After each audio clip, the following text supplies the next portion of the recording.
حضور نے شراب کے بارے میں فرمایا ہے کہ شراب ام الخبائث ہے، یعنی تمام ناپاک اور خبیث چیزوں کی جڑ ہے، تمام بے حیائیوں کی جڑ اگر ہے تو شراب ہے۔ کیوں؟ اس لیے کہ جب انسان شراب جیسی ناپاک چیز کو اپنے منہ کے اندر ڈالتا ہے تو پھر وہ جو چاہے گناہ کرتا ہے۔ اس سے متعلق ایک واقعہ مختصر طور پر بیان کرتا ہوں، جس کو امام بیہقی نے السنن الکبریٰ کے اندر 17,832 نمبر کی حدیث کے اندر نقل کیا ہے۔ میں اس روایت کو مختصر کر کے بیان کرتا ہوں کہ بنی اسرائیل میں ایک آدمی تھا، ہر وقت اللہ تعالیٰ کی عبادت میں لگا رہتا تھا، اور اس نے ایک کونا تلاش کر رکھا تھا جہاں وہ اللہ تعالیٰ کی عبادت کرتا تھا۔ اتفاق سے کسی عورت کو اس سے محبت ہو گئی، وہ اس محبت میں گرفتار ہو گیا۔ وہ آدمی جو ہر وقت اللہ تعالیٰ کی عبادت کرتا رہتا تھا، اب ایک دن اس عورت نے اپنے خادم کو بھیجا کہ فلاں بزرگ کو بلا کر لاؤ، آپ کو گواہ بنانے کے لیے آپ کو بلا رہے ہیں۔ چنانچہ یہ بزرگ اس کی حویلی میں گئے۔ یہ بیان کرتے ہیں کہ جب میں اندر جاتا رہا تو پیچھے کا دروازہ بند کرتے جاتے رہے وہ خادم جو وہاں خدمت کر رہے تھے۔ چنانچہ میں اندر حویلی کے بالکل آخر کونے میں پہنچا تو 3 چیزیں میں وہاں دیکھتا ہوں۔ ایک چیز تو یہ ہے کہ سامنے ایک خوبصورت حسین و جمیل عورت بیٹھی ہے، دوسرا ایک خوبصورت لڑکا وہاں بیٹھا ہے، تیسرا ایک شراب کا پیالہ وہاں رکھا ہے۔ اب اس عورت نے جو اس بزرگ پر محبت میں پاگل ہو چکی تھی، اس نے کہا کہ میں نے آپ کو گواہ بنانے کے لیے نہیں بلایا ہے، مجھے آپ سے ان میں سے کوئی نہ کوئی ایک کام ضرور کرانا ہے۔ نمبر 1، یہ بچہ بیٹھا ہے، یا تو آپ اس کو قتل کریں گے۔ نمبر 2، یا میرے ساتھ منہ کالا کریں گے۔ نمبر 3، یا شراب کا پیالہ پئیں گے۔ ساتھ میں یہ کہہ دیا کہ اگر ان تینوں کاموں میں سے کوئی نہیں کیا تو پوری قوم کے اندر، پورے معاشرے کے اندر آپ کو میں بدنام کر دوں گی اور گھر کے اندر شور مچا دوں گی۔ اب وہ بزرگ غور کرنے لگے کہ اگر میں بچے کو قتل کرتا ہوں تو یہ بھی بہت بڑا گناہ ہے، اگر میں زنا کرتا ہوں یہ بھی بہت بڑا گناہ ہے۔ لہذا انہوں نے سوچا کہ شراب اگر پی لیتا ہوں ہو سکتا ہے کہ اس کے ذریعے سے میری جان بچ جائے، اور یہ چھوٹا گناہ مجھے معلوم ہوتا ہے۔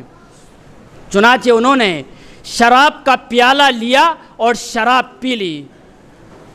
اب اس کے بعد میں جو 2 کام رہ گئے تھے، ایک تو منہ کالا کرنا اور اس بچے کو قتل کرنا۔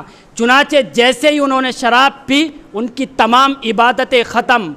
پھر انہوں نے شراب پینے کے بعد میں اس بچے کو بھی قتل کیا اور اس عورت کے ساتھ زنا بھی کیا۔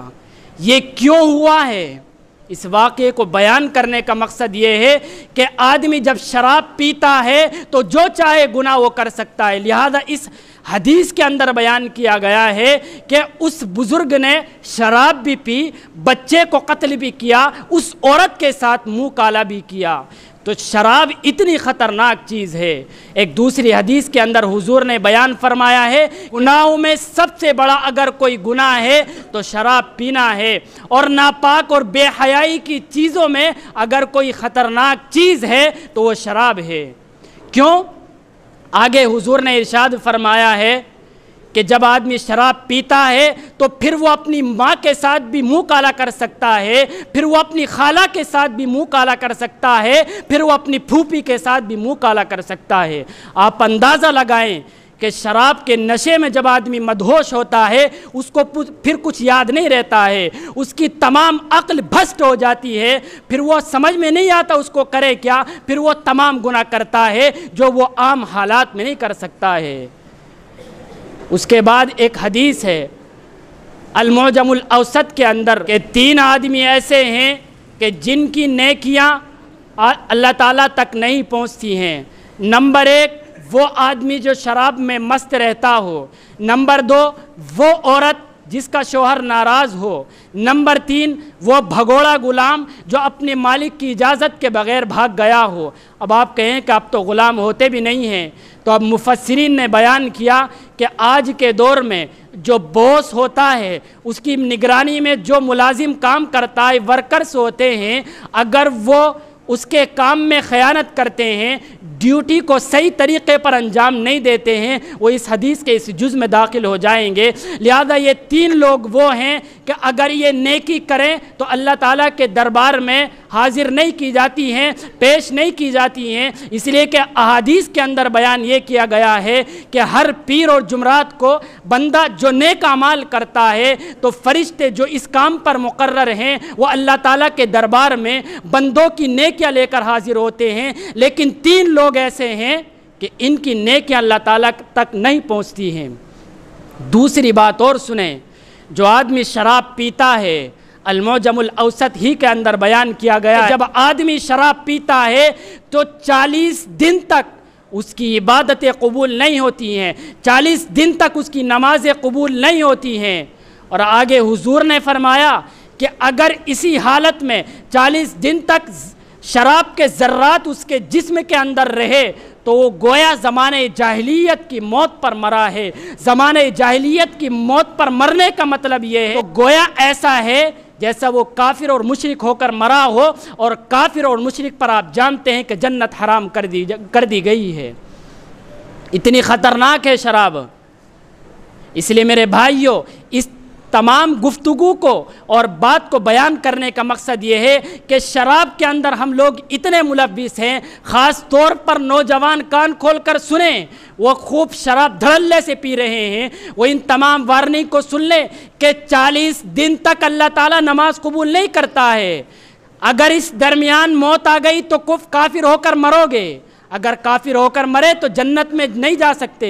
اس لیے میرے بھائیو، شراب سے بچو۔ اور ایک آخری حدیث بیان کر کے میں اپنی بات ختم کرتا ہوں۔